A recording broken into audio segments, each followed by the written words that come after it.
भाडेपट्टा ते करू शकतील. तेव्हा एवढाच बदल केला नाही, त्यांनी पुढचा बदल केला.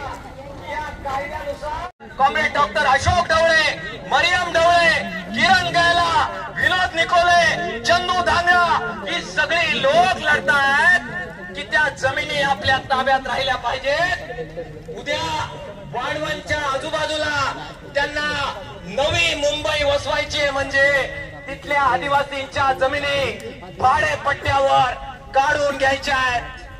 केवळ वाढवण आहे. तुमच्या या सगळ्या क्रांती कार्यामुळे महाराष्ट्राला प्रेरणा मिळते. तुम्ही ज्या पद्धतीने लढता त्यामुळे महाराष्ट्र लाल बावटा मजबूत होतो. तुम्हा सगळ्यांना त्यासाठी सलाम करतो. जेव्हा जेव्हा लढाईत असाल आमचा सगळा महाराष्ट्र या लाल बावट्यासह तुमच्या बरोबर असेल अशा प्रकारचं आश्वासन देतो. थांबतो. इन्क्लाब जिंदाबाद, लाल सलाम. धन्यवाद कॉम्रेड. आता कॉम्रेड प्राची हातिवलेकर ह्या त्यांचे मनोगत व्यक्त करतील. तत्पूर्वी सर्वांना सूचना आहे का जी आपल्या समोर पत्रक जी येते ती पत्रक सर्वांनी घेतली पाहिजे आणि ती वाचली पाहिजे. अशाच पद्धतीची एक मोठी जाहीर सभा, हजारोंची जाहीर सभा ही 1 नोव्हेंबरला डहाणूच्या मैदानात होणार आहे ना, ती खास महिलांचीच होणार आहे आणि त्याच्या पत्रक आहेत. कारण ह्या सरकारला आपल्याला तिथं जाब विचारायचं आहे. सरकार जिंकण्यासाठी त्यांनी काय लाडकी बहीण आणली, आता लाडके बहिणीचे पैसे बंद केले आणि कसे फसवतायत हा सरकारला इशारा देण्याची सभा ही 1 नोव्हेंबरला जनवादी महिला संघटनेची आहे. आणि म्हणून पत्रक शेवटपर्यंत गेली पाहिजेत, सर्वांनी घेतली पाहिजेत आणि घेऊन ती वाचली सुद्धा पाहिजेत आणि त्याची 1 नोव्हेंबरची तयारी सुद्धा केलेली आहे, करायची आहे. त्यासाठी सर्वांनी ती पत्रक घेतली पाहिजे. कॉम्रेड प्राची आलेल्या कॉम्रेड्सनी, इथे सकाळपासून उन्हात बसून राहिलेल्या कॉम्रेड्सनी आपल्याला या वास्तूबद्दल, या नवीन ऑफिस बद्दल आणि आजच्या 10 ऑक्टोबरच्या शहीद दिनानिमित्त किती आस्था आहे आपण सगळ्यांनी दाखवून दिलंय.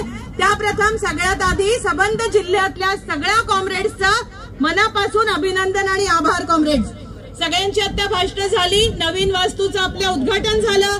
कॉम्रेड बारक्या मांगात हे अतिशय योग्य नाव या ऑफिसला देण्यात आलेलं आहे. आपल्या जिल्ह्यातला प्रत्येक येणार आहे यात काही शंका नाही.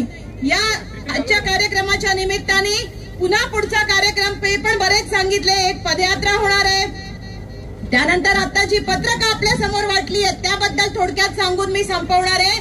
1, 2 आणि 3 नोव्हेंबरला जनवादी महिला संघटनेचं महाराष्ट्र राज्य अधिवेशन डहाणूमध्ये होणार आहे. 1 तारखेला त्याची प्रचंड मोठी जाहीर सभा महिलांची होणार आहे. त्याची ही पत्रक आहे. आज सुद्धा कॉम्रेड प्रत्येक गावातून आपण आलेलो आहोत. त्या सगळ्यांनी म्हणजे महिलांपर्यंत तर हा प्रचार गेलेलाच आहे, पण आपण सुद्धा आपल्या प्रत्येकाने प्रत्येक गावातल्या प्रत्येक पाड्यातनं महिला कशा निघतील, या जाहीर सभेला कशा येतील आणि आज जो जंगल जमिनीच्या प्रश्नाचा, रेशनचा, पाण्याचा, ज्या सगळ्या प्रश्नांबद्दल आपण चर्चा केली ते सगळे मुद्दे त्याला जोडून लाडक्या बहिणीचा मुद्दा आता लहानीने सांगितला. 1500 रुपयात खरेदी केला, इलेक्शन मध्ये निवडून आल्याबरोबर आता बहिणी जड झाल्या. हे सगळे मुद्दे या जाहीर सभेमध्ये चर्चेला येणार आहेत.